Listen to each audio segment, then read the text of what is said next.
ഒരു അടിപൊളി തക്കാളി ബിരിയാണിയാണ് ഇന്ന് നിങ്ങൾ നോക്കാൻ പോണത്. എന്നും അസൈവമൊക്കെ കഴിച്ച്, അതായത് നോൺ വെജൊക്കെ കഴിച്ച് ബോറടിച്ചിരിക്കുമ്പം ഒരു വെജിറ്റേറിയൻ ബിരിയാണി കഴിക്കാം.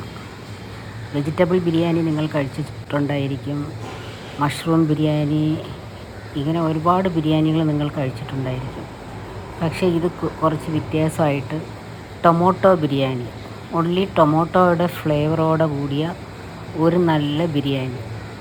ഇതിൻ്റെ കൂടെ നിങ്ങൾ അസൈവം ചിക്കൻ 65 അങ്ങനെ മട്ടൻ ഗ്രേവി, മട്ടൻ റോസ്റ്റ്, ഇങ്ങനെ എന്തെങ്കിലും വെച്ച് കൂടെ നിങ്ങൾ ഇതിൻ്റെ കൂടെ കഴിക്കാം. കുറച്ച് കാഷ്നട്ട്, കുറച്ച് ഉള്ളി, കുറച്ച് കിസ്മസ് പഴം എല്ലാം ഞാനിങ്ങനെ കുറച്ച് നെയ്യിൽ ഫ്രൈ ചെയ്ത് തനിയായിട്ട് മാറ്റി വയ്ക്കുകയാണ്. ഇപ്പം ഞങ്ങളുടെ നാട്ടിലൊക്കെ നല്ല മഴയും കൂടെയാണ്. അപ്പോൾ ഈ മഴയത്ത് ഒരു തക്കാളി ബിരിയാണിയാണ് ഞാൻ ഇന്നും ഇവിടെ കാണിക്കാൻ പോണത്. ഇത് നിങ്ങൾ വീട്ടിൽ ചെയ്ത് നോക്കുക. അച്ചസൽ നമ്മൾ മട്ടൻ ബിരിയാണി, ചിക്കൻ ബിരിയാണി കഴിക്കുന്ന ഒരു ഫീലിങ്സ് തീർച്ചയായിട്ടും ഇതിലുണ്ടായിരിക്കും.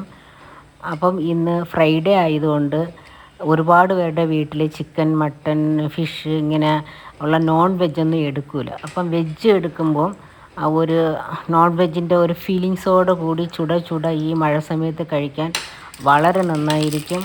നിങ്ങൾ വന്ന് ഇത് വീട്ടിൽ ഈ റെസിപ്പി ട്രൈ ചെയ്ത് നോക്കുക. നിങ്ങൾക്ക് ഇഷ്ടപ്പെട്ടെങ്കിൽ എൻ്റെ ഈ റെസിപ്പിക്ക് ഒരു ലൈക്ക് ചെയ്യുക. അപ്പം ഇതിന് ഞാൻ ഇവിടെ എടുത്തിട്ടുള്ളത് 1 ഗ്ലാസ് ബാസ്മതി റൈസാണ് എടുത്തിരിക്കുന്നത്. അതിന് ഞാൻ 2 ഉള്ളി കട്ട് ചെയ്ത് ഞാനിതിലിപ്പോൾ ഇട്ട് ഫ്രൈ ചെയ്യുകയാണ്. ഇപ്പോൾ ഇതിൻ്റെ കൂടെ ഞാൻ വന്ന് പട്ട, ഗ്രാമ്പ്, ഏലക്ക, ഒരു 10 നല്ല മുളക്, പിന്നെ ബ്രിഞ്ചി ഇല, ഉള്ളി, ഇതൊക്കെ ഇട്ടിരിക്കുകയാണ്. ഈ നെയ്യിൽ തന്നെ നമ്മൾ അത് വന്ന് ആ പട്ടയൊക്കെ ഇടുമ്പോൾ ആ ഫ്ലേവർ വന്ന് അധികമായിരിക്കും. അതിനുശേഷം ഉള്ളി ഒരു ഹാഫ് വെന്തതിന് ശേഷം അതിൽ മല്ലിയില, പുതിനയില, രമ്പ ഇല, അപ്പുറം കരിവേപ്പില, ഈ 4 ലീഫും വന്ന് നമ്മളിതിൽ ചേർക്കുകയാണ്. ഇത് തക്കാളി ചേർക്കുന്നതിന് മുമ്പ് ഇതങ്ങ് ചേർക്കണം. അപ്പോൾ തന്നെ ഈ ഫ്ലേവറെല്ലാം ആ നെയ്യിലോട്ട് അങ്ങോട്ട് ഇറങ്ങി ആ മണം സൂപ്പർ മണമായിരിക്കും. അതിനുശേഷം ഞാനിവിടെ എടുത്തിരിക്കുന്ന വലിയ തക്കാളി 3 എടുത്തിരിക്കുകയാണ്. ആ വലിയ തക്കാളി 3 ആകുമ്പം ഒരു 300-350 ഗ്രാം ഇരിക്കും.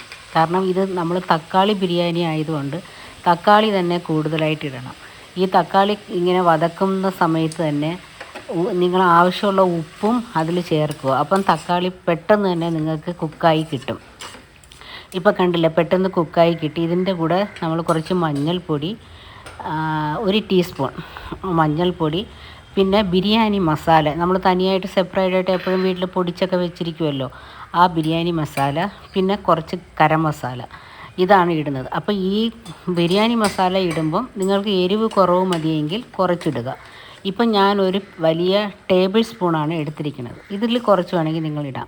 ഇപ്പോൾ 1 ഗ്ലാസ് ബാസ്മതി റൈസിന് ഞാൻ 2 ഗ്ലാസ് വെള്ളമാണ് ഒഴിക്കുന്നത്. കാരണം ചില റൈസ് വന്ന് കുഴകുഴാന്നായി പോകും, ചിലത് വേകാനുള്ള ടൈം എടുക്കും. ഇപ്പം ഞാൻ കുക്കറിലല്ല വെക്കുന്നത്, ഇങ്ങനെ ഒരു ചരുവത്തിലാണ് വെക്കുന്നത്. അപ്പം ഈ വെള്ളം കൂടുതൽ ആവശ്യപ്പെടുകയാണെങ്കിൽ നമ്മൾ വേണമെങ്കിൽ 2ാമത് ഒഴിക്കാം. അപ്പോൾ ഫസ്റ്റ് വെള്ളം ഒഴിച്ച് കുഴകുഴാന്നാക്കുന്നതിനെക്കാട്ടിലും ഫസ്റ്റ് നമ്മൾ ആ 1 ഗ്ലാസ് അരിസിക്ക് 2 ഗ്ലാസ് വെള്ളമാണ് ഞാനിപ്പോൾ ഇതിൽ ചേർത്താണ് വെക്കുന്നത്. ആവശ്യപ്പെടുമെങ്കിൽ ഞാൻ വെള്ളം ഒഴിക്കും. അപ്പം ഓരോ റൈസും വന്ന് എല്ലാ റൈസും ഒരേ മാതിരി ഇരിക്കില്ല. ഓരോ കമ്പനി റൈസും ഓരോ രീതിയിലാണ് ഇരിക്കുന്നത്. അപ്പോൾ നമ്മൾ അതനുസരിച്ച് നമ്മുടെ വെള്ളം കൂട്ടുകയും കുറയ്ക്കുകയും ചെയ്യണം. ഇപ്പം ദാ കണ്ടില്ലേ, ബിരിയാണി റെഡിയായി. ഇപ്പം ഞാൻ ഫസ്റ്റ് 2 ഗ്ലാസ് വെള്ളം ഒഴിച്ചെങ്കിലും എനിക്കത് പറ്റാത്തത് കൊണ്ട് ഞാൻ കൂടെ ഒരു 1/2 ഗ്ലാസ് വെള്ളം, ചൂടുവെള്ളം തിളപ്പിച്ചത് ഒഴിച്ചാണ് ഇത് ഞാൻ റെഡി ചെയ്തിരിക്കുന്നത്. ഇപ്പം നമ്മൾ ഗാർണിഷ് ചെയ്യുകയാണ്. അതായത് വലിയ ഉള്ളി പൊരിച്ചത്, കാഷ്നട്ട്, കിസ്മസ് പഴം ഗാർണിഷ് ചെയ്ത് ഇങ്ങനെ കുറച്ച് അടച്ച് വെച്ചതിന് ശേഷം ഒരു 1/2 മണിക്കൂർ കഴിഞ്ഞ് നിങ്ങളത് ഓപ്പൺ ചെയ്ത് ഇങ്ങനെ എടുത്ത് നിങ്ങൾ വെച്ച് കഴിച്ചാൽ അടിപൊളി തക്കാളി ബിരിയാണി റെഡി. ഇഷ്ടപ്പെട്ടെങ്കിൽ ലൈക്ക്